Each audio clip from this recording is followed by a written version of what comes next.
Olá, um feliz sábado para você, seja muito bem-vindo para este projeto todo especial, onde vamos falar sobre profecias bíblicas, vamos falar sobre comunhão com Cristo Jesus e tudo aquilo que envolve a nossa jornada com Deus. Você está acompanhando esse programa a partir do nosso canal, da Igreja Adventista do Lago Sul, e é muito bom ter você e a sua família. Aproveite esses momentos que nós temos agora iniciais para mandar o link para um amigo, para um parente, para que todos estejam conectados com o programa de hoje. E olha, começar o programa tendo conosco um grande homem de Deus e ao mesmo tempo estudioso. Você já sabe quem é, né? Você já olhou aí na descrição, pastor Vanderlei Dornelles. Pastor Vanderlei Dornelles, que já passou aqui por Brasília, foi pastor aqui no Goiás por 6 anos e por 25 anos ele esteve na CPB e UNASP. Ele é doutor em Ciências da Religião do Novo Testamento e atualmente professor e coordenador de Teologia do UNASP em Engenheiro Coelho. Pastor Vanderlei Dornelles, boa noite, feliz sábado, seja muito bem-vindo. Boa noite, pastor Wesley. É uma alegria estar com você e com a sua igreja e poder falar com você na sua casa, que está conosco, nos acompanhando nessa transmissão. E que a palavra de Deus, a mensagem profética, possa levar inspiração para o seu coração, esperança e também o discernimento do tempo em que nós vivemos. Essa é uma palavra-chave, discernimento, hein, pastor? Nós estamos vivendo dias tão atribulados e hoje a informação está tão difundida que todo mundo tem acesso. Agora, as boas e as más informações.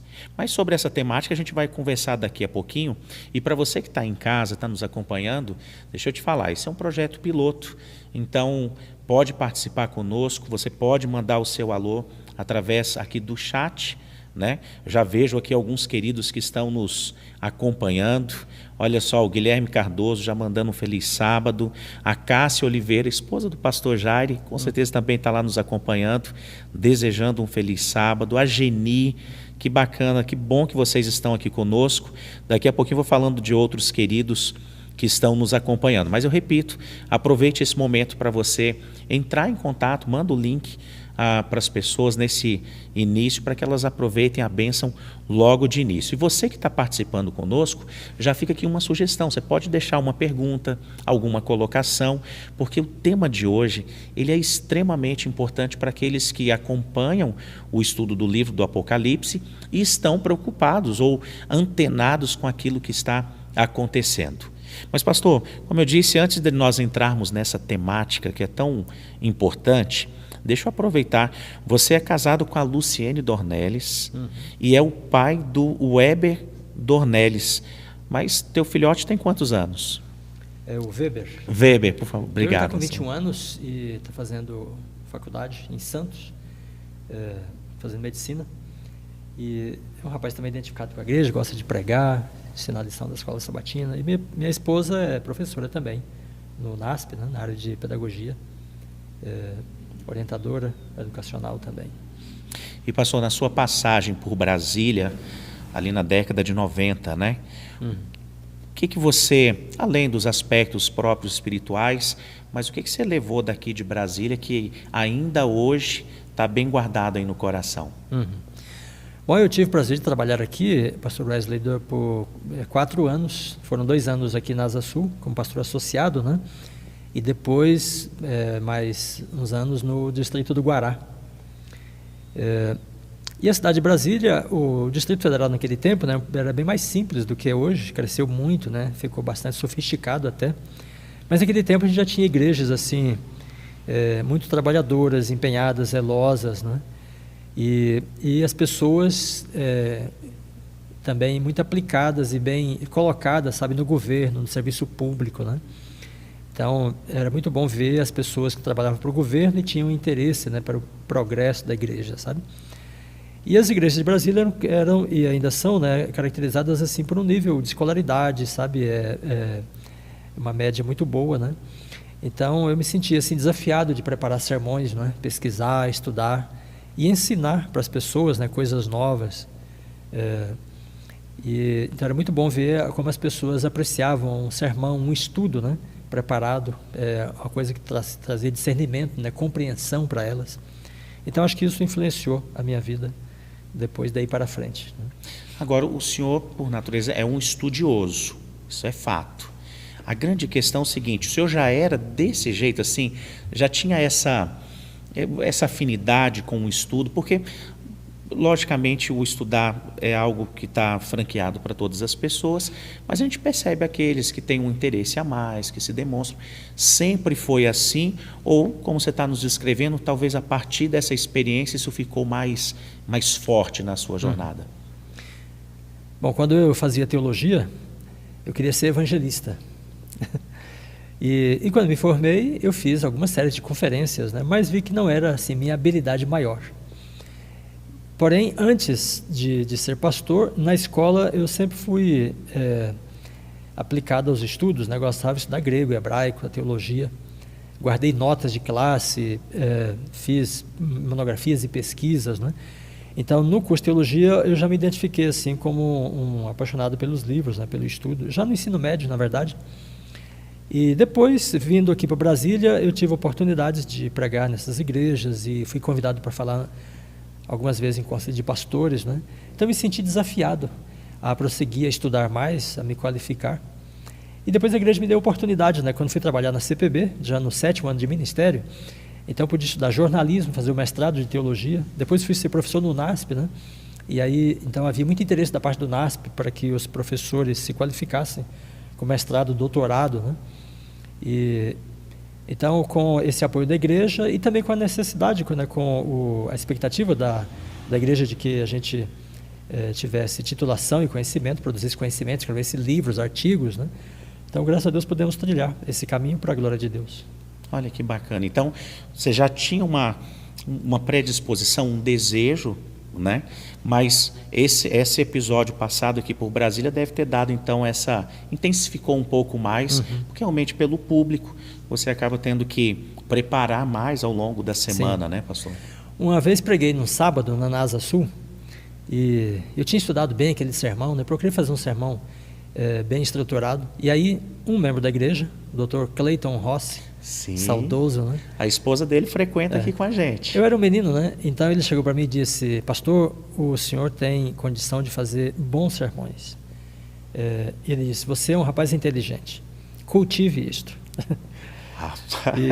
Então aquilo me fez muito bem, porque me encorajou, né? E eu pensei, bom, se o Dr. Clayton Rossi apreciou esse sermão, né? Muito mais eu devo fazer para os próximos, né? Sabendo que as pessoas estão ouvindo, acompanhando, observando, né? Com esse interesse. Então aqui foi um estímulo legal, para pastor, o meu trabalho, para o zelo, né? De preparar, de se qualificar para falar para as pessoas, né? Tá aí, ó, são detalhes importantes. Normalmente, pregadores, professores, eles têm um tempo tão resumido para falar aquilo que se apresenta, pastor, e às vezes a gente não imagina todo o arcabouço, toda a história, né? Bom, deixa eu só aproveitar rapidinho, além de mandar mais um grande abraço aqui, olha que bacana ter os nossos queridos, a Solimar, o Dielson, e aqui eu estou citando o nome de quem está inscrito, né, que está acompanhando, mas eu sei que tem a família acompanhando, né? E querida irmã Genesi, a Helena, olha que bom, gente, um feliz sábado para todos vocês. Temos aqui o Farney, olha o Farney já mandando assim, esteve conosco na semana passada, estudou em uma escola adventista lá em Fortaleza, está conosco aqui. E ele diz, ó, que a sabedoria divina nos guie nessa palestra. Abraço a todos. Obrigado, viu, Farney? Um abraço para a tua família. E antes que eu esqueça, né, porque lá no finalzinho a gente vai, aqui as emoções vão aflorando, né, numa experiência como essa. Mas eu quero aproveitar para agradecer a 3 pessoas. Nós temos aqui conosco o George, o Nicolas e o Verivelton. Eles são guerreiros, viu, gente? Vocês já conhecem esse canal aqui da Igreja Adventista do Lago Sul, tem a participação destes e outros também que estão ali nos bastidores, mas essa experiência de hoje, eu quero em especial agradecer aos 3, eles estão aqui, não vão aparecer num primeiro momento, mas saibam que o trabalho de vocês, viu, meninos, é de grande importância. Obrigado. Que Deus continue abençoando vocês. Pastor, agora uma curiosidade que eu fiquei sabendo agora há pouco. Então quer dizer que das iguarias aqui do Centro-Oeste, não responda não. Eu vou pedir para o pessoal de casa responder. Pensa aí, alguém que nasceu no Goiás, perto de Iporá, ok? Alguém que passou esses anos aqui em Brasília. Me diga aí você, eu estou acompanhando vocês aqui, que comida típica do Centro-Oeste faz o pastor assim ir longe atrás dessa iguaria? Deixa eu ver se alguém adivinha aqui, se nós temos alguém que está bem antenado. Andrei, um grande abraço, feliz sábado para você. Eu estou esperando aqui, hein?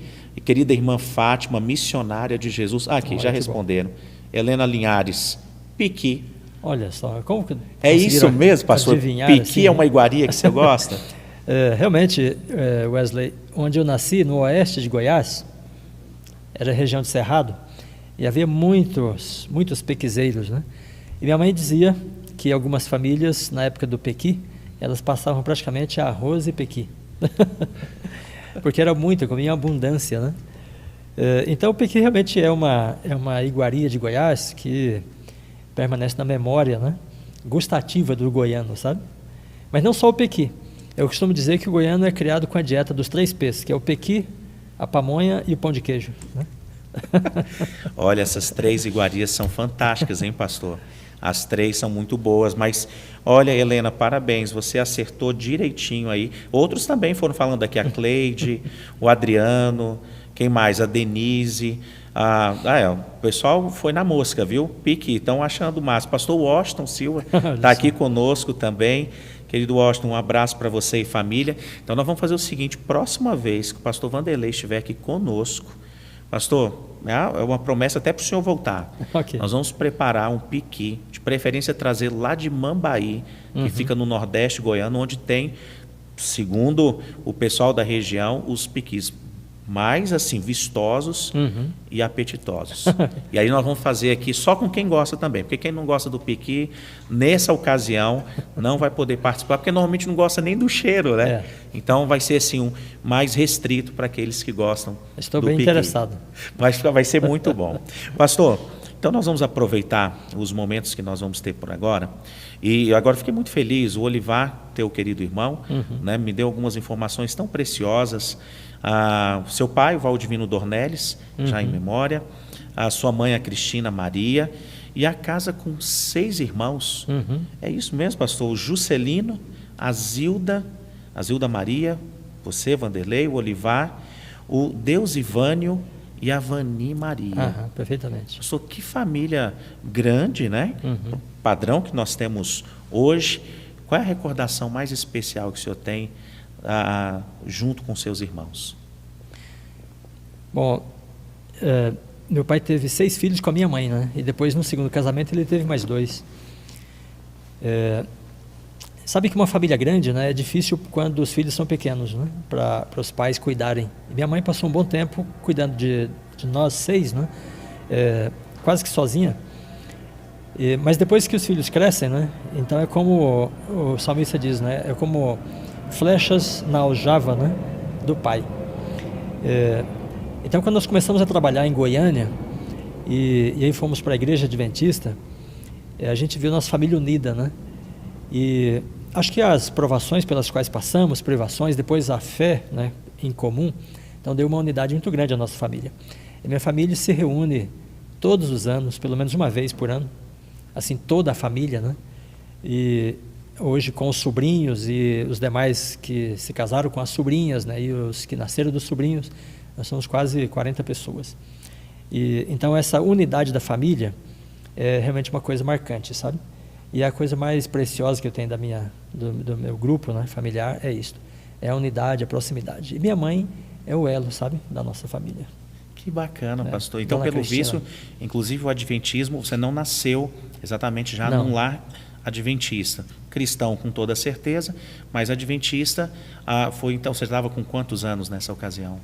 O senhor lembra? Em 1971, um comportor chegou às fazendas dos meus pais, dos tios, né, lá no interior de Goiás, 36 quilômetros da cidade mais próxima, onde não havia igreja adventista. E ele vendeu os livros Vida de Jesus e um livro de profecias para o meu pai e para o meu tio. Então foi nosso primeiro contato com a mensagem adventista. Eu tinha 5 anos de idade.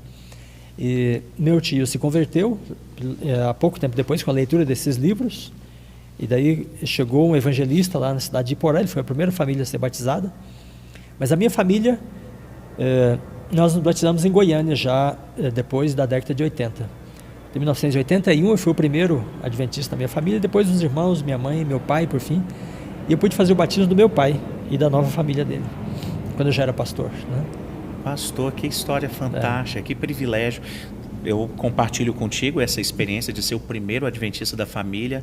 É um grande desafio, se torna uma responsabilidade, mas uma das coisas mais gostosas é justamente ver os frutos, né? Surgindo, aparecendo, e ter a família ali andando com Jesus. Obrigado, viu, pastor, por compartilhar um pedacinho da tua história conosco. Como eu disse, é muito comum quando nós chamamos os pregadores, as pregadoras, e elas, logicamente, esses já vão direto para a mensagem, é o objetivo, né, naquele momento. Mas quantas histórias boas aconteceram ao longo da sua jornada para você ser quem você é hoje. Então, te agradeço. Vou aproveitar esse momento para te convidar para nós fazermos uma oração, porque agora nós vamos entrar no tema dessa noite, Apocalipse capítulo 13. Você sabe o que está escrito ali? Já aproveita, vai abrindo aí a tua Bíblia, mas neste momento, para um pouquinho o que você está fazendo e vamos falar com Deus. Querido Senhor, que oportunidade maravilhosa o Senhor nos concede de estarmos aqui através, usando toda essa tecnologia, para que a tua mensagem chegue a cada um dos queridos irmãos e amigos. Nós não vamos ter nem noção a quantas pessoas essa mensagem vai chegar, mas uma coisa é certa: todos os que tiverem contato serão abençoados, porque a tua palavra vai ser ministrada. Abençoa o pastor Vanderlei, a sua família, também os seus projetos, que ele seja muito feliz em tudo que ele fizer. Amém. E que a partir da sua vida, o seu nome, ó Deus, seja glorificado. Amém. Quero aproveitar hoje em especial para pedir por toda a equipe técnica que está se empenhando, cuidando, que a vida deles também seja um reflexo daquilo que o Senhor está fazendo e que as pessoas possam glorificar o teu nome a partir desse trabalho. E para cada um dos queridos que estão nos acompanhando agora, que a bênção seja manifesta através do estudo e do entendimento da palavra. Amém. É a nossa oração, em nome de Jesus. Amém. Amém. Amém. Então, abra a Bíblia em Apocalipse 13. Nós vamos, vou deixar aqui justamente um gancho com o pastor Dornelles. E, pastor, rendeu a questão do piqui, viu? O pessoal fez um leilão aqui. Alguns já disseram: olha, a minha parte eu dou para vocês. Os outros falaram assim: vou aproveitar o máximo. Então vai ser muito bom esse nosso próximo encontro. Okay. Pastor, hoje, ao escolher falar sobre Apocalipse 13, aí vale lembrar que amanhã cedo o senhor também vai nos trazer uma mensagem que, à luz dos eventos finais, é extremamente importante. E nós vamos ter um encontro presencial amanhã, a partir das 17 horas, aqui na Igreja Adventista do Lago Sul. Você que mora aqui próximo, e mesmo talvez assim vai ter que andar uma distância maior, venha para cá. Já fiquei sabendo que alguns queridos lá de Formosa estão interessados, então venham participar conosco, porque nós vamos ter um encontro presencial amanhã às 17 horas. Mas, pastor, nesse primeiro tema, e os meninos vão projetar para a gente aqui, Apocalipse 13. Talvez junto com Daniel, naquelas visões, é um dos capítulos mais estudados. Pelo fato de ser um desses capítulos mais estudados, entende-se que era para as pessoas já estarem muito tranquilas, aqueles que são estudiosos e tudo. Mas a gente percebe hoje uma revisão de alguns temas que envolvem as profecias bíblicas, mas especialmente de Apocalipse 13. Antes de o senhor ir já para a espinha dorsal do que o senhor vai trabalhar, por que esse capítulo é tão importante? Por que dar uma atenção especial a Apocalipse 13? Muito bem, pastor Wesley, Apocalipse 13, assim como Daniel 7, são narrativas proféticas, né, essenciais na compreensão do que nós chamamos de o grande conflito cósmico, que é uma percepção, é um conceito, né, estrutural no pensamento adventista. Isso vem desde os pioneiros, né? Então, quando os primeiros adventistas passaram a guardar o sábado, e daí eles enfrentavam dificuldades com seus vizinhos, seus antigos irmãos de igreja, né? Porque esses guardavam o domingo e eles passaram a guardar o sábado, né? Então aquilo criava um certo choque, e eles perceberam então que ali era como se fosse era um microcosmo, né? Do grande conflito cósmico. E perceberam também que esse conflito tinha a ver com a lei de Deus. e que no conflito, né, não são apenas forças religiosas que entram em ação, mas também as forças civis do Estado, sabe, das leis, né? Então, Apocalipse 13, assim como Daniel 7, são textos assim capitais, né, para estudarmos, entendermos o conflito cósmico ao longo da história. Porque esses profetas tiveram um discernimento especial, né, e eles percebiam claramente, no mundo em que eles viviam, né, qual era o papel da Babilônia, da Grécia depois, né, da Pérsia, depois do Império Romano, né, no tempo de João, qual era o papel deles no grande conflito cósmico. Então eles não viam esses impérios apenas como poderes civis, né, da época, sabe? Mas como poderes civis que em certos momentos incorporavam, sabe, a oposição a Deus, né, à lei de Deus, ao povo de Deus. Então estas visões proféticas mostram para nós como que o povo de Deus se relaciona com o poder desse mundo. E aí entra aquela questão, como Jesus diz no Evangelho, né? O mundo tem um príncipe, o príncipe é Satanás. O príncipe original era Adão, né? Mas com a queda, então, Satanás se torna o príncipe desse mundo. E a vontade dele seria de governar sobre o mundo, reinar sobre o mundo, mas ele não pode ser rei.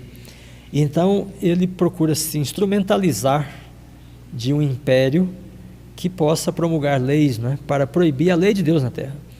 Então, este conflito que se desencadeia, né, quando essas questões entram em voga, entre o povo de Deus e a estrutura de poder do mundo, né, é o que nós temos, né, revelado nas profecias que tratam com esses monstros, né?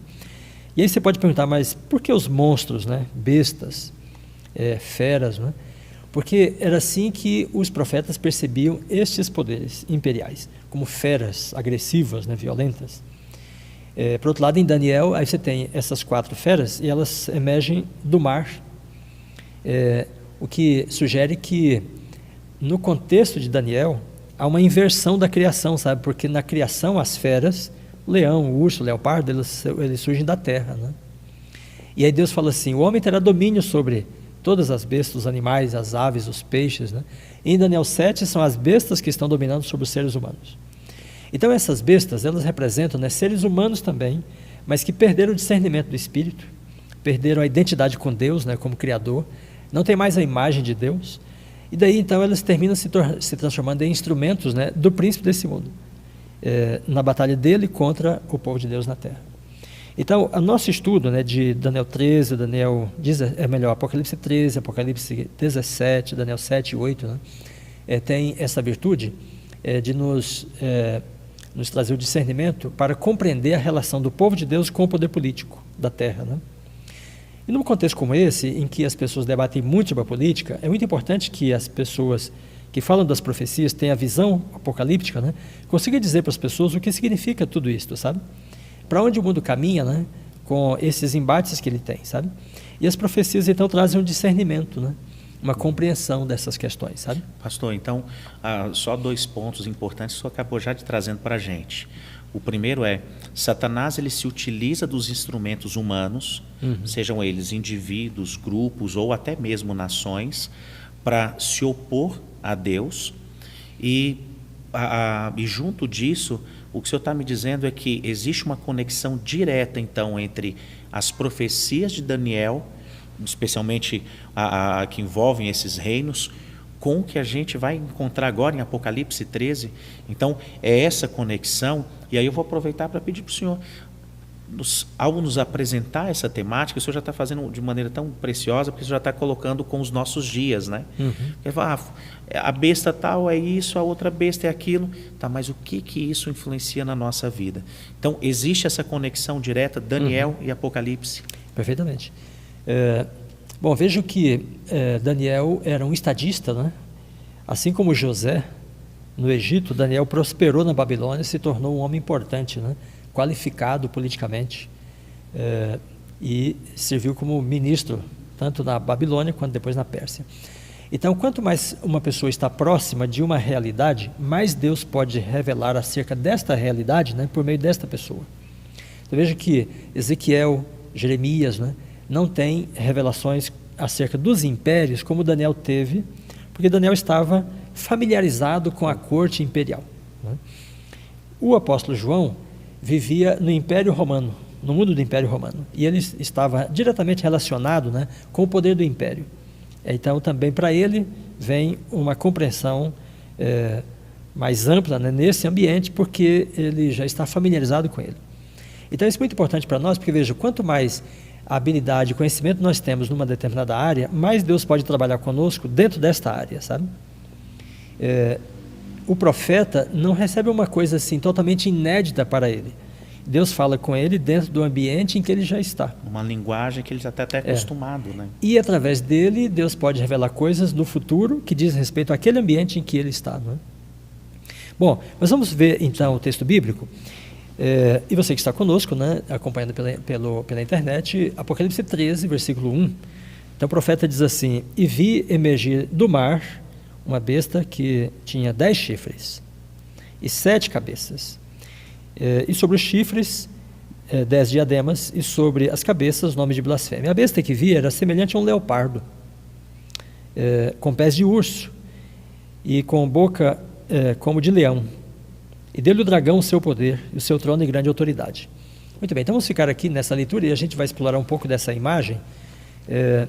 Eu estudei, pastor Wesley, quando fiz minha primeira tese, né, foi na Universidade de São Paulo, eu estudei a semiótica. Semiótica é a ciência que lida com os símbolos, né, com as simbologias, as metáforas, como instrumento de linguagem, né? Então os profetas são extremamente qualificados no uso das metáforas, dos símbolos. Eles são muito inteligentes nisto, sabe?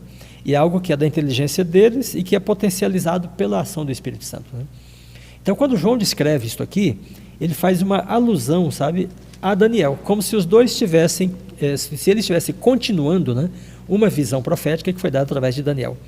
Porque em Daniel 7, aí você que está familiarizado com o livro de Daniel, né, sabe que lá o profeta descreve 4 animais, que são um leão, um urso, um leopardo e o quarto animal que tem 10 chifres.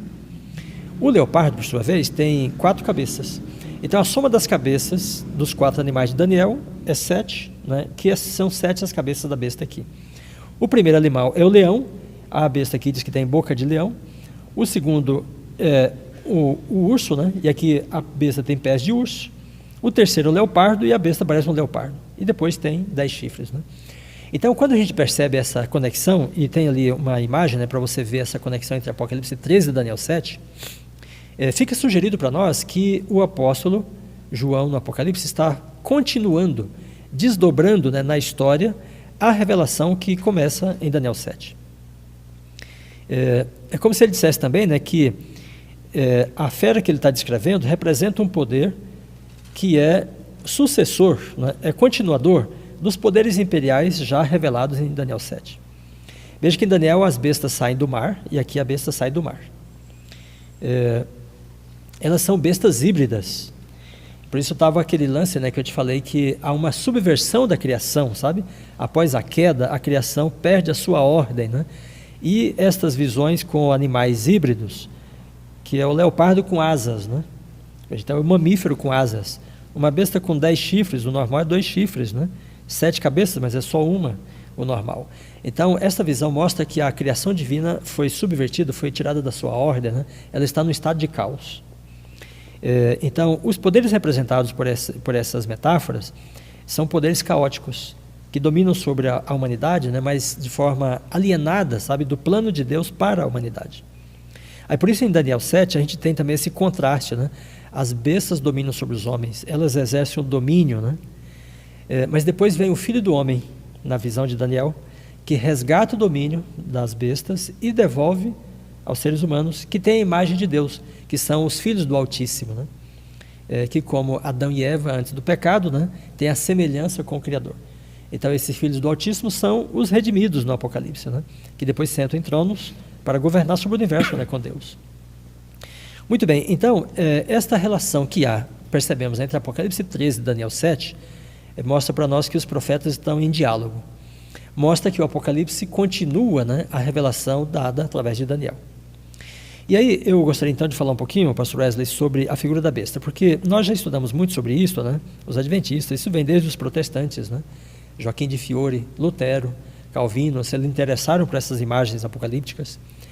Depois os protestantes ao longo dos séculos 17 e 18, né, finalmente os adventistas no século 19. Mas há muita incompreensão, porque em geral as pessoas pensam na besta em Apocalipse, né, como sendo uma metáfora para o poder papal na Idade Média. Mas será que seria somente isto? Essa conexão com Daniel, né, permite a gente dizer que é mais do que isto. Permite dizer também que o poder papal na Idade Média é apenas um dos poderes, né, dos muitos poderes ao longo da história, mostrados nessas bestas. E aí eu quero, então, chamar a sua atenção, você que nos acompanha, né, para a visão de Ezequiel. Em Ezequiel 34, o profeta tem um oráculo, né, profético, messiânico. Então ele começa dizendo que as ovelhas de Israel, os israelitas, os judeus, né, tinham se dispersado através do cativeiro, porque os pastores de Israel fracassaram em pastorear as ovelhas de Deus. E por isso elas foram dispersas. E aí, então o profeta diz assim, que elas se tornarem pasto para as feras do campo. Então é uma expressão usada no plural, as feras do campo, são essas feras de Daniel. São o urso, o leão, o leopardo, né? Então as ovelhas de Deus estavam sendo consumidas por elas, quer dizer, sem o pastor supremo, sem o pastoreio, né, dos sacerdotes, as ovelhas ficaram à mercê, né, dos poderes da terra. Mas e Deus promete a vinda do Messias, né? E ele diz assim que então fará um concerto de paz com as ovelhas, e aí ele vai acabar com a besta da terra. Então o Messias viria para quebrar o poder das bestas, né, e instaurar de novo, né, o reino de Deus, que foi perdido com a queda de Adão e Eva. Então é muito interessante a gente perceber que o Messias viria para fazer o concerto de paz no plano da salvação, e isso implicava, né, no fim do poder da besta.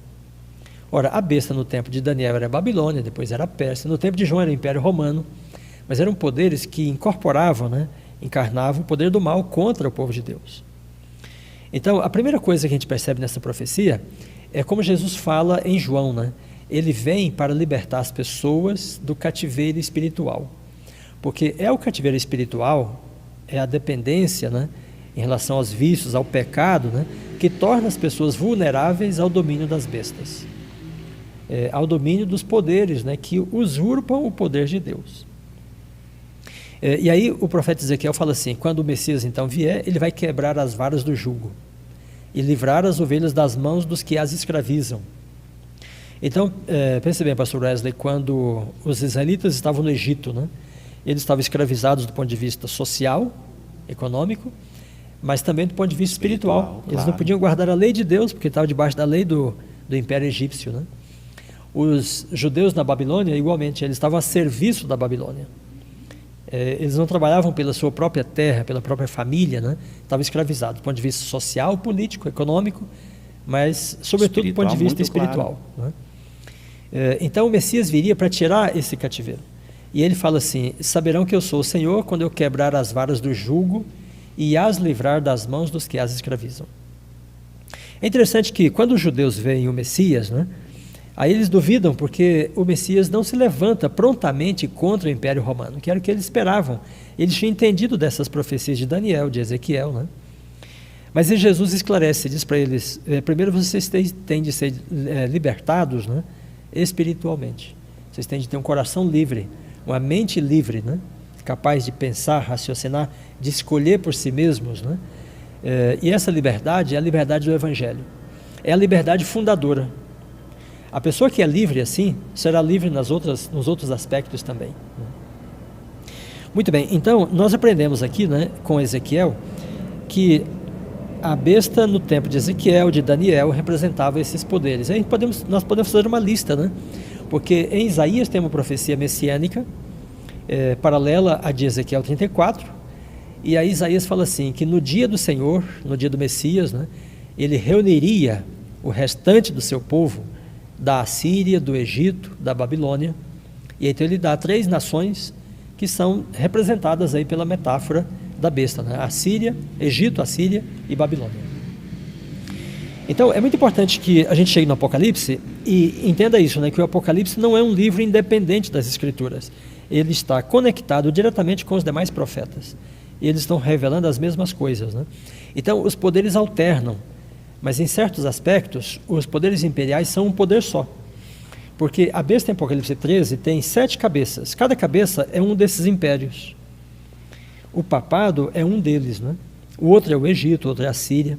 Mas a besta tem um corpo só, um coração só.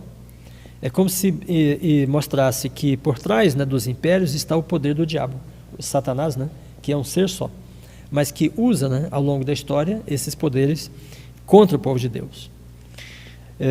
Então, com base nos profetas no Antigo Testamento, a gente já pode estabelecer uma interpretação, né, para a figura do dragão e da besta em Apocalipse 13 e no 17 também.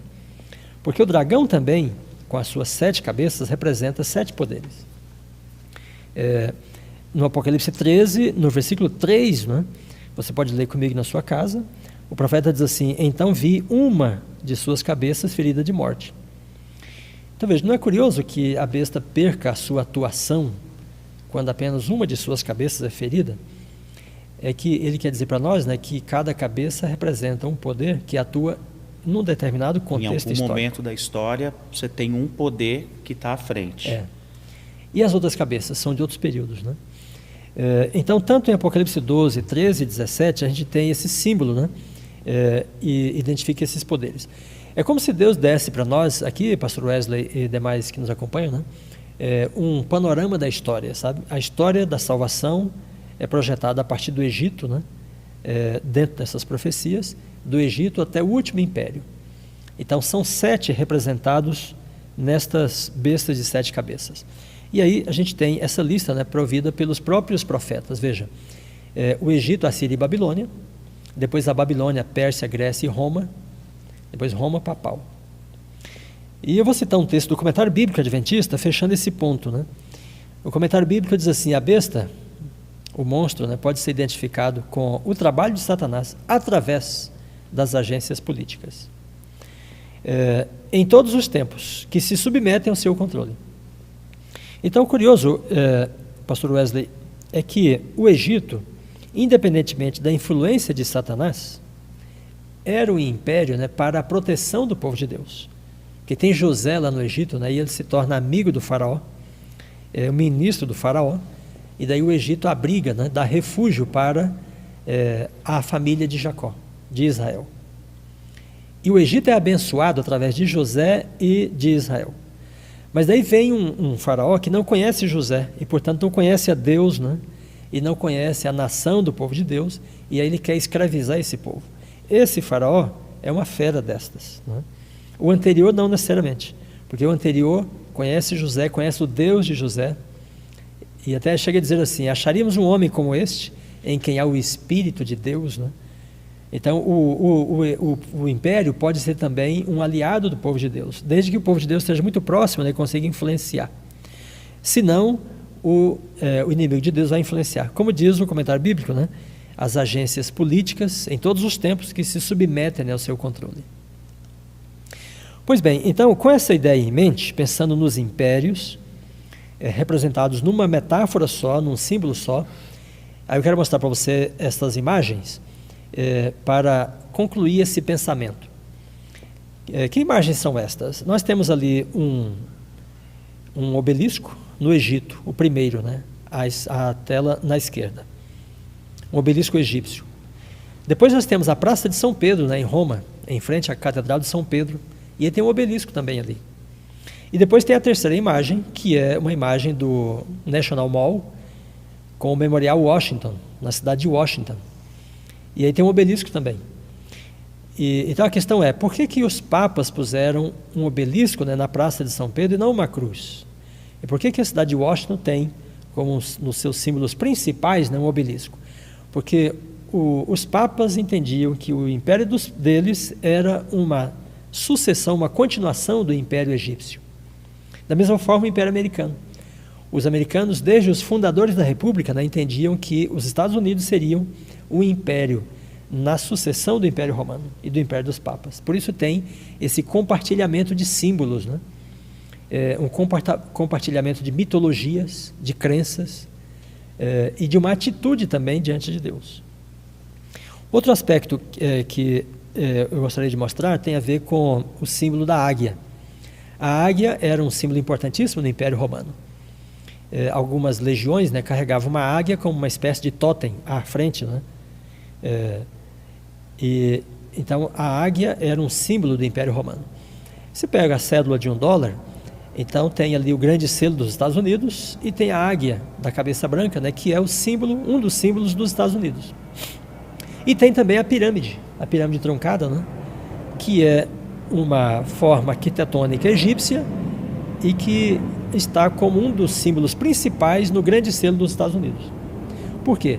Porque os americanos, os pais fundadores da República, né, o poder político americano julga que os Estados Unidos são um império na sucessão, né, na continuidade do poder do Egito, do Império Romano, do Império dos Papas.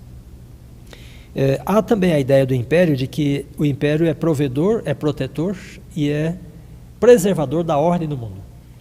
E de fato o império serve para essa finalidade se ele não está sob a influência de Satanás. Porque se ele está sob a influência de Satanás, aí ele passa a ser um promotor do caos e não mais da ordem, né? E você poderia perguntar, mas Vanderlei, quando é que começa a influência de Satanás? Qual o sinal dela? É quando o império legisla contra a lei de Deus. Isso acontece no Egito, acontece na Pérsia, no Império Romano, né? Sim. Lembra que Constantino faz uma lei, né, para que todos os povos guardassem o venerável dia do sol. Mas a Bíblia diz que é para guardar o sábado como memorial da criação. Então, naquele momento, naquele contexto, o império está legislando contra a lei de Deus. Ele se torna num antagonista do próprio Deus. E nesse caso, ele incorpora o inimigo de Deus, né? Ou seja, pastor Vanderlei, um mesmo império, ele pode ter as duas fases, ou até às vezes mais fases diferentes, como por exemplo, você falou do Império Romano. Eles foram responsáveis pela Pax Romana, a língua praticamente universal, eles mantinham os lugares bem tranquilos. Então, em algum momento, mesmo esses impérios sendo instrumentos de Satanás, eles podem estar a serviço de Deus e da humanidade, mas normalmente, quando a gente está falando dessa sucessão dos impérios, tem um momento que eles se revelam como inimigos de Deus e do povo de Deus. Isso, então você captou um ponto essencial. O império tem essa ambivalência, né? E essa mesma situação tem no Império Americano. E foi bom você citar a paz romana, né, a Pax Romana. Foi por causa do poder imperial de Roma que estabeleceu essa paz no mundo daquela época que o Evangelho pôde progredir, né, para todo o território do Império Romano. A plenitude dos tempos, né? Cresceu para a Europa, para a Ásia Menor, para a África depois, né? Então, a estabilidade do mundo, sob a influência do Império, cria condições para o Evangelho. E aí os apóstolos viajaram por todo esse Império, né, pregando a palavra. Mas chega um momento que o Império se levanta contra, né, e estabelece uma restrição à palavra de Deus. E não é que ele antagoniza o próprio Deus diretamente. É como se ele quisesse legislar em nome de Deus, mas contrariamente à vontade de Deus. E nesse contexto, o Império está sob a influência de um poder espiritual e às vezes de uma religião, sabe? Então é muito importante a gente ter isso em mente, né? O Império tem uma relação ambivalente com o povo de Deus. Assim como o caso de José no Egito, né? E depois o faraó que não conhecia José, o Assuero da Pérsia, né? Que faz um decreto contra os judeus, mas ele também tinha feito um decreto, Artaxerxes, né? Antes dele tinha feito um decreto para liberar os judeus, para reconstruir Jerusalém, né? Ele proveu inclusive recursos para isso, dessa relação ambivalente. E aí, amigos, a gente tem um princípio, né, da interpretação profética que é muito importante nesse ponto. Alguns perguntam hoje, né, a China está nas profecias? A Rússia está nas profecias, né? O Estado Islâmico está? Então, a resposta é não, eles não estão. Porque essas bestas representam os poderes imperiais que se relacionam diretamente com o povo da aliança. No ponto específico, né, da lei de Deus. E daí eu vou aproveitar e vou mencionar aqui um texto de Ellen White, no Grande Conflito, né, em que ela diz que o grande conflito cósmico é a luta de Satanás contra a lei de Deus. Por isso eu disse, em que momento que o império tem a influência de Satanás? É quando ele legisla contra a lei de Deus. Então, se o Império Chinês, né, nunca tiver uma relação direta com o povo de Deus, guardador da lei dele, no sentido de tentar proibir essa lei, o Império Chinês não está representado na profecia. A profecia representa a história da salvação, da trajetória do povo de Deus e das nações com as quais esse povo entra em contato direto. Por isso, inclusive, algumas outras grandes nações do passado não são citadas porque elas não tiveram uma relação direta com o povo de Deus. Outro ponto que eu gostaria de também lembrar é que os impérios têm duas características religiosas, né, constantes. E eu quero mostrar nessas imagens. Você pode buscar pela internet uma hora, né? Se você buscar adoração do sol, Sunday worship, você vai encontrar, por exemplo, no Egito, né? Então essa primeira imagem mostra os egípcios adorando o sol. Tem um símbolo solar ali. Aqueles perfis, né, são de como os egípcios eram representados na arte egípcia. A segunda imagem, aquele perfil é o perfil dos assírios, né, como eles eram representados com uma barba longa, ao contrário dos egípcios, né? E ali estão os assírios também adorando um símbolo solar. E as pessoas estão trazendo oferendas. Elas estão apresentando oferendas, né, perante o Deus Sol. E depois temos a deusa romana, Dea Roma, com aspectos solares na cabeça. Então, essas imagens mostram para nós que os impérios eram adoradores do Sol. Os egípcios, os assírios, os romanos.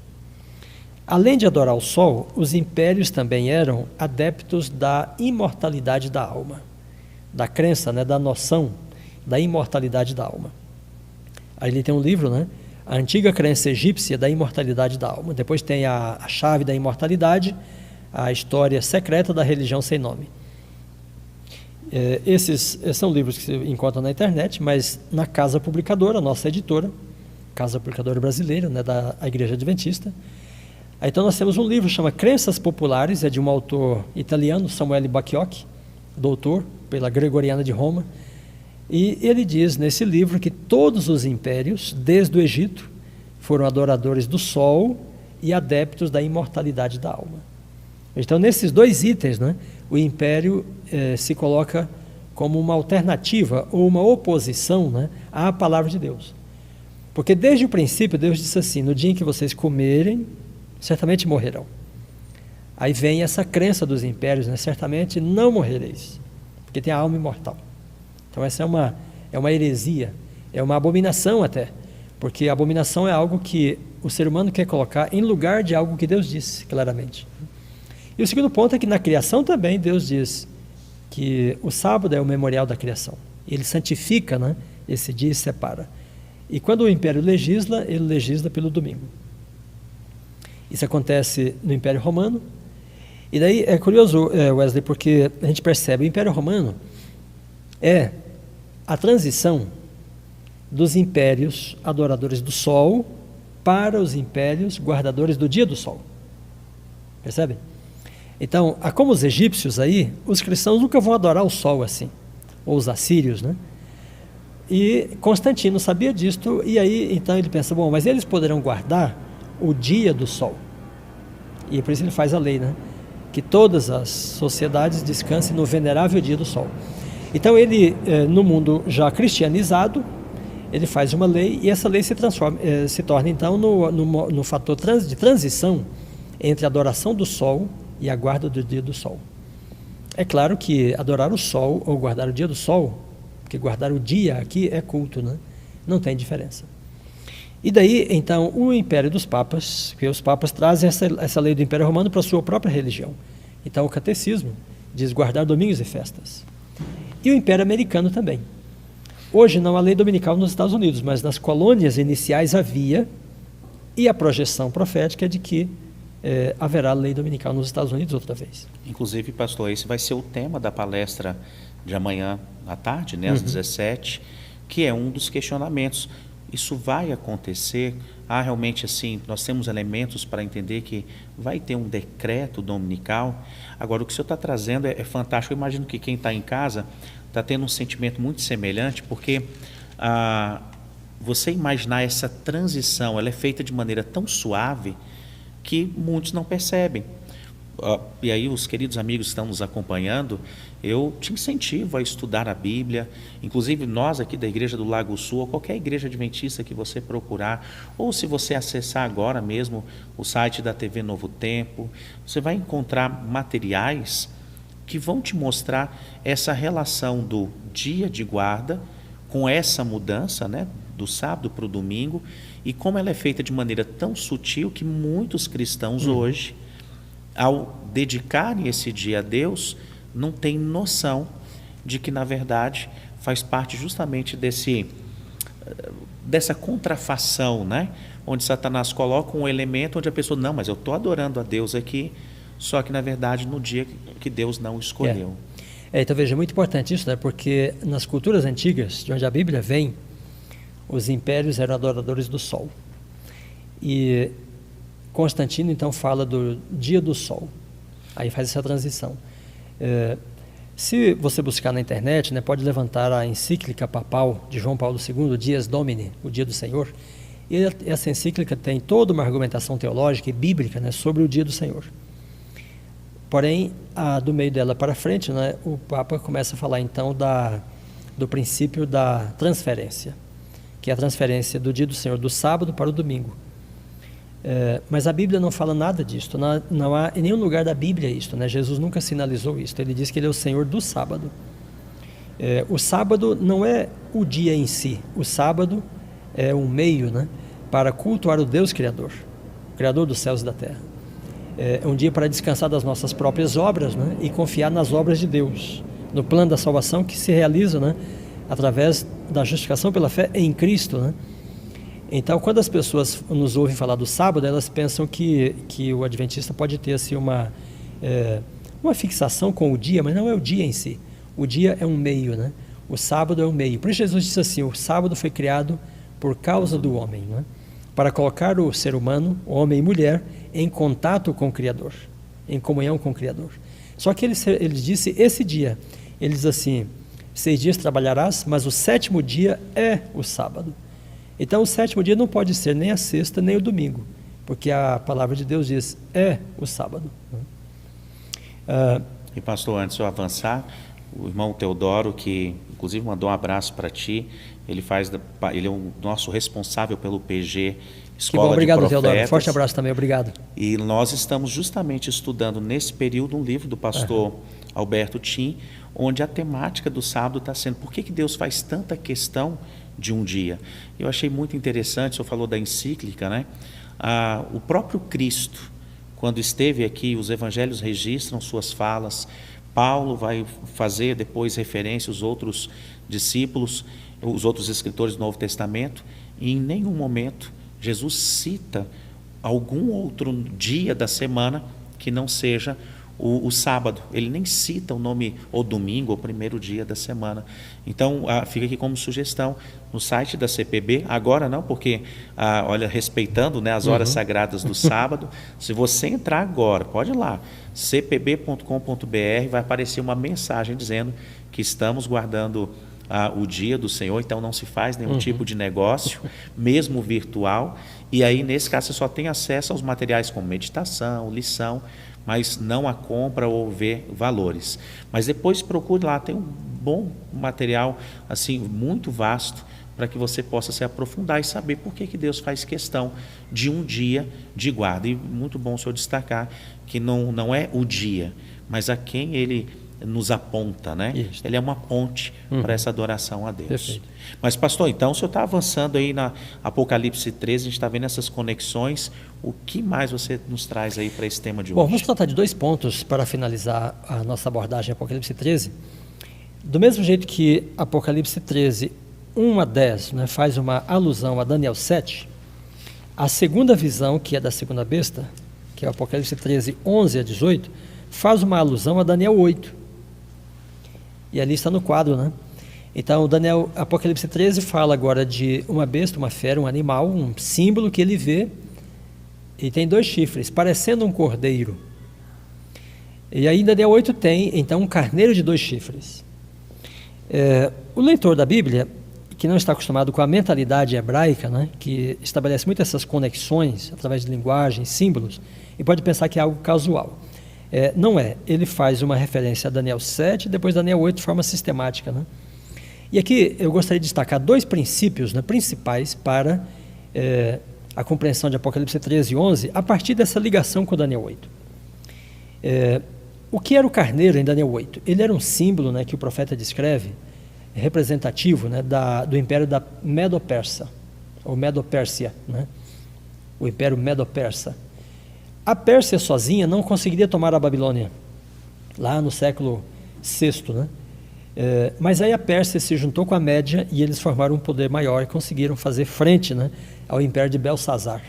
E aí em 539, então Ciro, né, entrou na Babilônia e conseguiu dominar o império neobabilônico. Então, vejam, o carneiro de 2 chifres representa uma entidade, né, que resulta da junção de 2 poderes.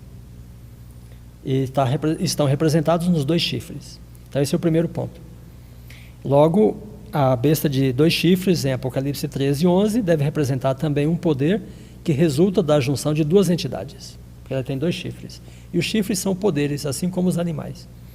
O segundo ponto é que o poder medo-persa, representado pelo carneiro de 2 chifres, a princípio, é um poder aliado do povo de Deus. Por isso ele é representado por um carneiro que é uma figura própria do santuário, né, do sacrifício, sabe? Da intercessão. Então tem tudo a ver. O Império Medo-Persa liberou os judeus para eles voltarem para Jerusalém. Eu até mencionei há pouco, né, que depois Artaxerxes chega a patrocinar a reconstrução da cidade e deu condição de eles terem uma legislação própria de novo, né, uma justiça própria, uma jurisdição própria. Então, o carneiro representa um poder na Pérsia que, a princípio, é aliado do povo de Deus, como nós falamos dos impérios agora há pouco, mas que depois, né, no contexto da rainha Esther e de Mardoqueu, né, a Pérsia passa a ser um império perseguidor e ela faz um decreto contra o povo de Deus. E é interessante, Wesley, que Amã, que é o ministro persa, fala com o rei Assuero, né, Esther 3, verso 8, fala assim: olha, rei, há um povo no teu reino cujas leis são diferentes das leis de todos os povos. Olha a questão da lei de Deus aí, né? Então a Pérsia depois antagoniza o povo de Deus por causa da lei que esse povo obedece. Não era porque os judeus não matavam, não roubavam, porque essas eram leis persas. A questão era que os judeus guardavam o sábado e os persas guardavam o dia do sol. E isso alterava, né, a vida na Pérsia em 2 dias na semana. Bom, quando vamos ao Apocalipse, né, então esse ponto, né, está bem claro, porque se você ler Apocalipse 12, versículo 16, né, diz assim: a terra, porém, socorreu a mulher. A terra socorreu a mulher. Esta expressão aqui está falando da terra, que é a América, para onde os protestantes se refugiam, né, no final da Idade Média, começando pelo século XVII, né, quando protestantes britânicos, ingleses, foram para a América do Norte. E aí grandes levas de protestantes saíram da Europa, né, se refugiando na América. Então a terra é a América, a terra socorre a mulher. E daí o poder que é estabelecido nessa região, que é o poder americano, né, que faz a primeira revolução moderna, é o poder que cria esse conceito, né, de liberdade religiosa e separa religião de Estado, ou de igreja, né, Estado de igreja, e dá a condição da propagação do evangelho no mundo.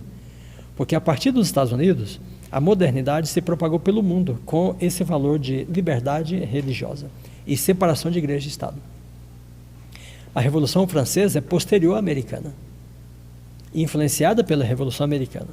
Então, a Revolução Americana é o cumprimento desta passagem que diz que a terra socorre a mulher, né?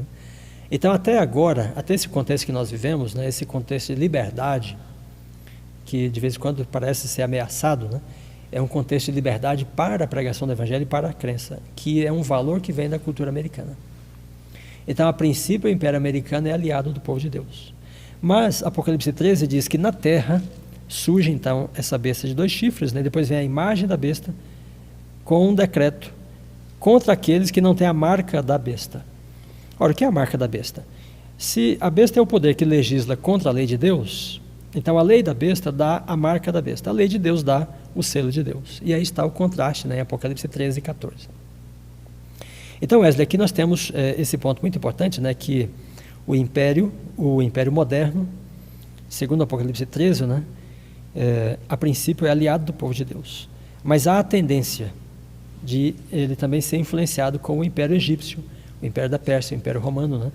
E se ele vier a legislar contra a lei de Deus, então ele se configura como sendo um dos poderes imperiais, né, representados nas bestas.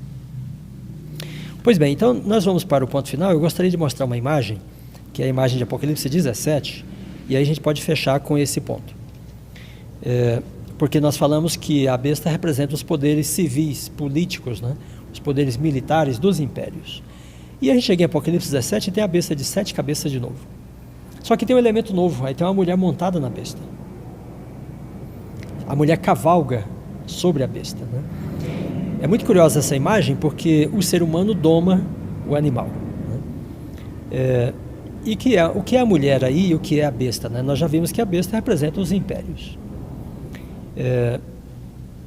O império é irracional e a religião é racional. É esse discernimento espiritual, né, que é próprio da religião, que é mostrado na figura da mulher, que representa o poder religioso, as igrejas, né, e a irracionalidade da besta, que representa o poder político, que não sabe necessariamente para onde vai. Se o poder político tiver aproximação com o poder religioso, a religião vai influenciar o Estado. E o que nós estamos vendo hoje, pastor Wesley, aqui no Brasil, né, em outras partes do mundo, é uma aproximação da religião com o Estado. Isso não é parte da direita, isso é parte do momento histórico que nós estamos vivendo. Veja que o candidato da esquerda também falou com os religiosos, foi às igrejas, né? Ele fez promessas aos religiosos. Então o poder político está se associando, sabe, de alguma forma, né, ao poder religioso. E é isso que Apocalipse 17 fala. Então, pastor, logicamente não é nem o foco, o aspecto político, o cenário nosso, você está trazendo uma coisa muito maior para nós como cristãos. Essa associação independente de qual é o lado, essa associação direta de religião e o Estado, ela nunca foi boa. Nunca foi. Veja que ela já se manifesta no Egito, né? Por que o faraó escravizou os israelitas? Por que não permitiu mais eles guardarem o sábado? Porque a religião dele o influenciava. Por que Assuero faz uma lei contra os judeus, contra a lei de Deus? Porque Amã, adversário dos judeus, o influenciava, né? Dario faz um decreto contra aqueles que oravam ao Deus do céu. E aí Daniel é surpreendido, né? Lançado na cova dos leões. Por que Dario fez aquele decreto? Porque ele foi influenciado pelos sátrapas que eram das religiões da Pérsia, né? Representantes da religião da Pérsia. Então, a aproximação entre igreja e Estado é sempre perigosa. Ela é representada aí, né? A mulher tem sangue nas mãos porque ela mesma não mata. A besta mata por ela. Só que a besta está a serviço dela, né? E eu gostaria de terminar com o seguinte pensamento, né? Quando você olha para essa imagem, as pessoas dizem, bom, um protestante tradicional, né? E mesmo um adventista, ele diz, bom, a besta é o papado. Mas a besta está montada, ela está domada por um outro poder, que é representado pela mulher. Seria o caso de o papado estar dominado por um poder religioso, que é a igreja? Não teria muito sentido esta afirmação. E vejam, quando o Apocalipse 13 diz assim, vi uma de suas cabeças ferida de morte, está falando do golpe, né, que a Revolução Francesa impõe sobre a religião cristã do catolicismo, sobre o papado. 1798 foi um momento histórico muito importante, né, pastor? Em que o Papa, como o pontífice de Roma, perde a autoridade dele sobre os reinos da Europa. Perdeu o seu poder político, né? E agora ele tem só o poder religioso, o poder simbólico, né? Ele tem grande influência com esse poder, mas ele é só religioso. Mas observe que, conforme nós dissemos, a besta representa o poder civil, militar, político. Mas segundo Apocalipse 13, o poder civil, militar, político dos últimos dias não é o papado, é o poder dos Estados Unidos. Mas esse poder imperial, né, o poder americano, como nós estamos colocando nesse contexto, ele é domado, porque ele é um poder representado pela irracionalidade da besta. Ele é domado pela religião, que é representada pela mulher. Então, olhando essa imagem, eu perguntaria, né, você acha que o papado, o catolicismo, ele está representado na besta ou na mulher? O poder imperial vai servir, ele vai se colocar à disposição do poder religioso para fazer cumprir a vontade da religião. Eu acabei de mencionar a encíclica papal falando do domingo, né? Mas o Papa não pode impor o domingo sobre a humanidade. O Papa pode falar do domingo como um preceito religioso, né? Como ele fala na encíclica, mas ele mesmo não pode legislar. Quem pode legislar é o império. Então aí o poder papal é visto na figura da mulher. E a besta é a metáfora aqui do poder imperial dos Estados Unidos. Então a aproximação dos dois aí permite então que o Estado passe a legislar em favor da lei religiosa. Pastor, é o que a gente vê em Apocalipse 13, quando diz que para a segunda besta lhe foi dado comunicar fôlego à imagem da besta, e aí vai dizer que a todos os pequenos, os grandes, os ricos, livres, lhes seja dada a marca. Então, o que você está nos trazendo é que a parte religiosa ela vai ser servida pelo império para justamente impor, no caso aqui, o decreto ou aquilo que envolve a guarda do domingo em contrapartida, em oposição ao sábado. Perfeito. Então esse texto é importante, né? A besta a princípio tem a fase dela como falso profeta, a segunda em Apocalipse 13. Ela opera sinais e daí comunica fôlego à imagem da besta. É curioso que o que está morto em Apocalipse 13 não é a imagem da besta. O que morreu foi a besta, que lhe foi golpeada de morte. Mas o que ressuscita, o que volta à vida quando recebe fôlego, não é a própria besta de novo. Agora é a imagem dela. A besta estava na Europa, a imagem é na América. Então, esse poder político, que é maior agora, é o poder civil, né, da crise final. Agora, é claro, o papado representa um dos impérios durante o período da Idade Média. Nesse contexto do fim, o papado não é montado, ele não é domado, ele é o elemento que doma. Então, na mulher aqui estão representadas todas as religiões que se aproximam do poder político, para se beneficiar dele, né, para domá-lo.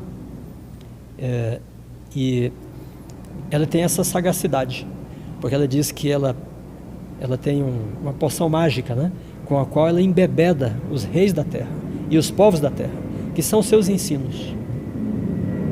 Então, amigos e irmãos, nós olhamos para o mundo de hoje, né, devemos vê-lo à luz, né, através das lentes proféticas. Há uma aproximação entre igreja e Estado. Eu tenho falado disso em congressos de teologia, sabe, com os católicos, com os protestantes, né? Já mostrei essa imagem, dialogamos sobre ela, e eles concordam com isto. E nós temos de perceber, o povo de Deus não pode se envolver na política, como se a política e a igreja pudessem se juntar num poder só. Quando há essa junção, o resultado não é bom. Isso ao longo da história, né? Prejudica a fé, prejudica a igreja de Deus. E na verdade a profecia diz que isto é um evento, né, do grande conflito. O império legislando a favor da religião e legisla contra a lei de Deus. Ou seja, o maior interessado em unir religião, né, o Estado e a igreja é Satanás, porque com isso ele alcança justamente os seus objetivos no tempo do fim. Então, entende-se que e aqui, queridos, repito, não estamos falando só do cenário atual, não, que nós estamos vivendo no nosso país. É de um modo geral, quando tem essa união, pelo histórico, ela sempre se torna desfavorável para o povo de Deus, ainda que no início possa parecer algo bom. Veja, o povo de Deus deve servir, né, a sociedade, até o Estado, como Daniel servia, como José servia. Mas nós não podemos pensar que o Estado pode tornar a prática da religião parte da sua atividade, porque isso caracteriza o adultério, a prostituição espiritual. É a igreja buscar o poder do Estado em vez de buscar o poder de Deus. Então nós temos de trazer as pessoas para a igreja pelo poder do Espírito de Deus, pelo poder da palavra de Deus. Não é uma lei para mandar as pessoas fecharem o comércio no domingo, né, para elas irem para a igreja no domingo. Elas devem ser chamadas para vir voluntariamente, né, e sendo cativadas pelo poder de Deus. Que fantástico, pastor. Deixa eu então fazer o seguinte, nesse finalzinho aqui. E aí, eu estou aqui agora como aluno, tá? Não tive o privilégio de ter aula contigo, então estou tendo agora. Eu tive com outros bons Eu tive outros bons professores também. Mas, pastor, quem é a besta, a primeira besta de Apocalipse 13? Vejam, bom, ela tem 7 cabeças, né? Uma das cabeças é o papado medieval, que atua por 42 meses, 1260 anos, né? E tem um momento que esse poder é quebrado. As outras cabeças quem são? Do Egito até o Império Romano. Mas Apocalipse 13 não termina com a visão da primeira besta, termina com a visão da segunda. E aí aparece então a imagem da besta. A imagem da besta é quem põe a marca da besta, né? O que nós aprendemos de Apocalipse 13 é que é como se o primeiro poder, representando o papado, né, na 7ª cabeça, se juntasse com o segundo. Agora, quando caminhamos para Apocalipse 17, muda um pouco, porque os dois poderes juntos são a mulher e a besta. Então é como se ele quisesse mostrar para nós aqui, né, que o poder religioso que resta ao papado, ao catolicismo, aos protestantes, aos evangélicos, né, aos espiritualistas, esse poder está representado na figura da mulher. É ela que domina. E ela domina, né, para impor a lei dela, que é a lei do domingo, em contraste com o sábado, né? Então, em Apocalipse 17, a gente tem uma mudança da perspectiva dos símbolos para dar essa variação, esse aspecto, né, de como o poder religioso lida com o poder civil nos últimos tempos, sabe? Aí o senhor trouxe o seguinte: quem é a segunda besta do Apocalipse 13? Então, nós partimos daquela ideia, né, que é relacionada com a Pérsia, que é um poder imperial dos últimos dias, que surge na região do mundo em que a Igreja de Deus encontrou refúgio, a região da América, que é representada aqui por essa expressão a terra, né? Então, desde os pioneiros adventistas, o olhar, né, está para os Estados Unidos como o poder maior da modernidade, que a princípio é aliado, mas que, segundo a profecia, depois se converte num poder também perseguidor. Então, pastor, diante dessa perspectiva, eu penso que talvez seja uma das várias perguntas que as pessoas fazem. Diante do cenário que nós estamos, por exemplo, vou pegar só um pouquinho o histórico, quando a Alemanha nazista, né, começou a despontar, alguns que acreditavam nessa sequência, né, que o senhor acabou de mostrar, disseram: olha, talvez a gente tenha que rever esse posicionamento. Será que a Alemanha não é essa segunda besta? E aí mostrou-se ao longo da história que não era. A Rússia, a União Soviética, né, também, quando despontou, quando fez frente ao poderio americano, também alguns refugaram, falaram: opa, talvez agora a gente está encontrando realmente a segunda besta. E hoje não é diferente. Como eu disse, a temática de hoje ela é muito importante, tem muitos livros especiais, o senhor mesmo escreveu bons livros, eu acabei infelizmente deixando, mas amanhã eu quero apresentar aqui para o ambiente da igreja, para quem ainda não conhece, mas são livros que tratam dessas temáticas. Pastor, existe alguma margem para a gente imaginar que, por exemplo, a China poderia assumir esse papel? Como é que o senhor avalia, o senhor que estuda, vai em tantos lugares, como é que o senhor vê essa pergunta que é tão constante? Seria a China alguém que poderia fazer frente ao poderio americano? Quando a gente pensa no poder imperial, a gente deve pensar em tudo aquilo que representa o desenvolvimento, né? Então, o Império Romano era o que tinha de mais desenvolvido na época. A Grécia, no tempo do Império Macedônico, né, era o que tinha de mais desenvolvido na época, na filosofia, no direito, né, na polis, Império Romano na engenharia, né. Então, no mundo moderno, os Estados Unidos têm uma dianteira em relação a todas essas questões que dizem respeito ao desenvolvimento, né, e tecnologia que nenhuma outra nação pode conquistar nas próximas décadas, sabe? Por exemplo, se você busca universidades, das 200 maiores universidades do mundo, 86 estão só entre América e Estados Unidos. Ou melhor, entre América do Norte e Europa Ocidental. Nessas 200 maiores tem uma universidade chinesa importante. Agora acho que já tem duas, né? Os americanos têm dezenas delas, né? A gente tem de pensar também em direitos humanos. Então, todas as pessoas que analisam os poderes das nações, né, entendem que o povo vai predominar sempre, mais cedo ou mais tarde, né? Então, o povo busca a liberdade e os direitos humanos. Um poder impositor jamais poderá ser um império. Quando você tem um outro império que é o império da liberdade, né? Então, as pessoas querem buscar o valor que valoriza como modelo, as pessoas. Né? O império depende de orçamento militar, né? Os Estados Unidos têm um orçamento militar de quase 40%, né, do orçamento militar do planeta. Quase 40%. Muita coisa. Então eles têm uma renda per capita muito maior, um PIB de mais de 20 trilhões de dólares, né? A China tem um PIB também considerável, de mais de 15 trilhões. Porém, a população americana é de 350 milhões, para viver de 20 e poucos trilhões de dólares por ano. E a China, né, são 1 bilhão e 400, quatro vezes mais a população americana, para viver de um PIB menor do que o PIB americano. Então, quando essas contas são feitas, né, o que sobra para os Estados Unidos investirem em tecnologia, em pesquisa, em armamentos, em defesa, nas suas forças armadas, e o que sobra para a China, né? Eles fazem uma grande diferença. Quando você pega, por exemplo, tecnologia, né, então você tem muita tecnologia na China, porém essa tecnologia toda é ocidental, que foi para lá para ser construída, para ser fabricada lá. Por conta da mão de obra, que normalmente é mais... Pela mão de obra mais barata. Então, esses aspectos, né, devem chamar a nossa atenção para avaliar o que é o poder imperial no mundo moderno, sabe?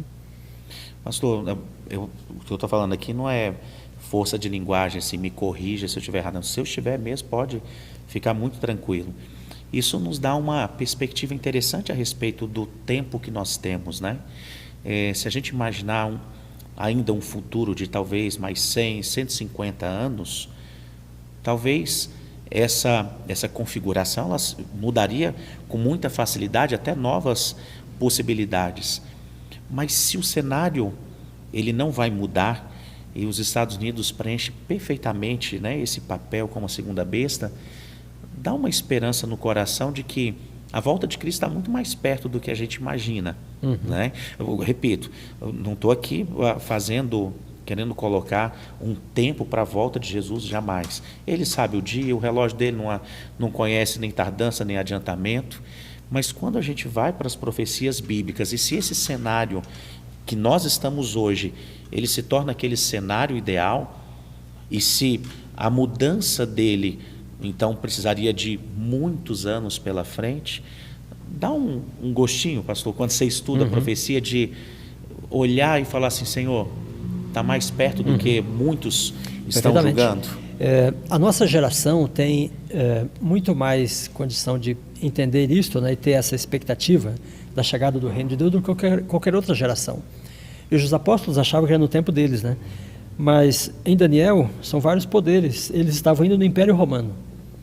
Os judeus tinham aplicado a quarta besta de Daniel ao Império Romano, mas depois tinha um chifre pequeno, né, que sai na cabeça da besta lá em Daniel 7, né, que aí tem um período de 1260 dias, anos pela frente. Os reformadores também acreditavam que poderia ser no tempo deles. Mas se eles tivessem entendido Apocalipse 13, né, eles teriam percebido, bom, é uma besta de 7 cabeças que vai até o poder papal. Aí depois tem uma segunda. E eles poderiam pensar, bom, esse segundo poder não existe ainda. E ele vem depois da descoberta da América, né, século XVI. E aí nós estudamos, né, e percebemos, bom, nós já temos o início do juízo de investigação, o juízo pré-advento, 1844. Todos os períodos proféticos já foram cumpridos, né? E a gente vive hoje nesse contexto de uma aproximação de igreja e Estado, que sinaliza, né, um cumprimento dessas previsões. Então, o estudioso da profecia hoje, né, tem tudo para pensar, o reino de Deus está às portas. Mais do que nunca nós podemos ter certeza disto. Quanto tempo mais? A profecia não diz, porque os períodos de tempo terminam em 1844. E é para o nosso bem, porque Deus não estabelece um tempo para que a gente não se desespere ou não caia na comodidade. Com o mundo tão ansioso do jeito que está, se ele tivesse deixado uma indicação muito precisa, quantas coisas estariam acontecendo. Pastor, eu vou fazer as despedidas aqui, mas eu queria que o último momento desse nosso primeiro encontro, ele realmente fechasse com um aspecto espiritual. E a pergunta que eu quero deixar para o senhor é o seguinte, e aí você vai falar diretamente para esse nosso público. Qual foi o maior benefício que você teve ao estudar as profecias? A gente percebe que no trato com as pessoas, que alguns ao estudarem profecias, eles ficam tão alienados, em alguns momentos até tão preocupados apenas com os eventos. Eu queria saber do senhor, que tem estudado ao longo de tanto tempo, de maneira tão profunda, qual foi o maior benefício para a tua vida e que você deseja para os nossos amigos aqui. Mas antes do senhor falar, então, quero agradecer a você que está conosco, um público tão bonito para essa nossa primeira experiência. Mais uma vez, equipe, vocês, olho aqui, eu só peço a Deus que Ele continue abençoando a vida de vocês.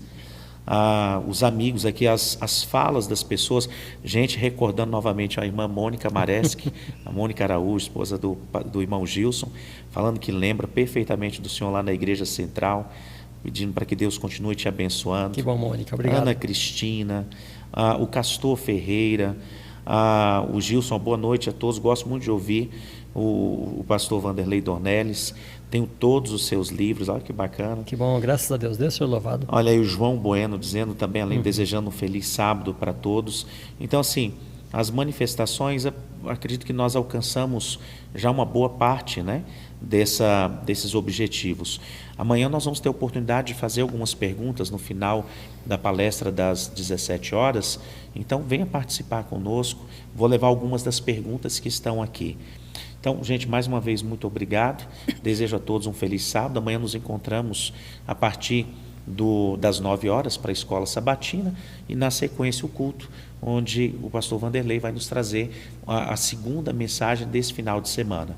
Então, pastor, o senhor já vai ter a oportunidade de dizer isso para o pessoal, o que foi o maior benefício em estudar as profecias, e aí eu já peço para o senhor fazer a oração final para a gente. Muito bem, eu vou destacar 2 pontos, pastor Wesley. Primeiro, é que a gente dá muito interesse a essa representação profética em Apocalipse 13, 17, né? Mas não podemos nos esquecer de que o Apocalipse é a revelação de Jesus Cristo, né? E que a visão mais importante no Apocalipse é Apocalipse 1 e 5, né? Que mostra o Cristo exaltado. E foi a visão do Cristo exaltado, né, que é capaz de ferir a besta, que deu esperança e certeza aos cristãos do Império Romano. Por isso eles sobreviveram no Império, que era uma comunidade pequena, marginalizada, mas que depois se tornou maior do que o Império. Por quê? Porque sabia que o seu rei vive acima de Roma, acima do poder do Império, né? Então Jesus é o Rei dos Reis, Senhor dos Senhores, é o Todo-Poderoso. E o segundo ponto é que eu gostaria de lembrar, né? Veja, Thomas Hobbes, né, escreveu o livro dele, Leviatã, e ele falava do Estado moderno. E ele dizia, o Estado moderno quer ser em lugar de Deus. Daí ele trouxe a figura do Leviatã. O Leviatã é a mesma figura da besta, né? No Antigo Testamento tem essa expressão. E ele dizia, o Leviatã, o Estado moderno, quer prometer e garantir proteção, segurança, tudo aquilo que Deus promete ou que Deus faz. Então, as pessoas são, portanto, cativadas, né, ou atraídas para o Estado como se fosse um Deus. E o Estado é representado através das bestas caóticas. Então, a nossa segurança, a nossa proteção, a nossa cidadania, né, está em Deus, no Senhor Deus, no Criador dos céus e da terra. Tudo aquilo que o Estado, a besta, né, pode oferecer é transitório. Pode ser bom no momento, mas é transitório, é passageiro. O Egito passou, a Síria passou, a Babilônia passou, né, e o império desse mundo vai passar também. Mas o reino de Deus dura para sempre. E a nossa cidadania, pastor Wesley, é em Cristo, em Deus, né, no reino de Deus. Então nunca troque, nunca pense, né, que o Estado, o mundo possa oferecer aquilo que só Deus oferece. Então permaneça em Deus e em Cristo e você permanece na cidadania do reino de Deus. Então assim como você está, inclina sua fronte para falarmos com Deus, finalizarmos esse momento, né, de estudo com uma oração, uma prece ao Senhor. Nosso Deus e bom Pai, nós te louvamos, Senhor, pela luz da Tua palavra, pelo discernimento dos profetas, que puderam antecipar os acontecimentos, os grandes eventos da história, e permitindo assim que nós possamos ver a história como a história da salvação. Ajuda-nos, ó Pai, a compreender, a amar a verdade, por ela viver, e termos um compromisso verdadeiro com a Tua palavra, com a mensagem profética, com a esperança do Teu reino e com a Tua lei. Possamos ser nesse mundo representantes do Evangelho de Cristo, da Tua palavra, da Tua vontade, e representantes do Teu reino, que muito em breve será estabelecido para sempre. Abençoa, conforta cada um dos corações das pessoas que estiveram conosco e que tenhamos um sábado abençoado na companhia do Senhor e dos nossos irmãos. Em nome de Jesus. Amém. Amém. Pastor Vanderlei, muito obrigado. Prazer. Veio de viagem hoje cedo aqui para Brasília, trabalhou durante o dia. Brasília está nesse clima que vocês já sabem, né? e está aqui conosco até esse horário. Muito obrigado, Com prazer. pastor Vanderlei. Que bom que vamos passar esse sábado aí juntos. E aqui o seguinte, hein, você está no canal da Igreja Adventista do Lago Sul, se inscreva. Você não está inscrito no canal, se inscreva para você receber as notificações. Vai lá, acesse também, marque o sininho. Olha que coisa boa você tem aqui no canal. Além da programação da igreja, você tem uma das coisas mais fantásticas. Inclusive, eu sei que muitos estão aqui por conta desse projeto, que é a classe de professores. E amanhã, a partir das 13 horas, a nova lição do da semana, para você já poder entrar em contato com esse livro tão maravilhoso, que é o nosso guia de estudo da lição da Escola Sabatina. Então, gente, um bom descanso, feliz sábado e até amanhã.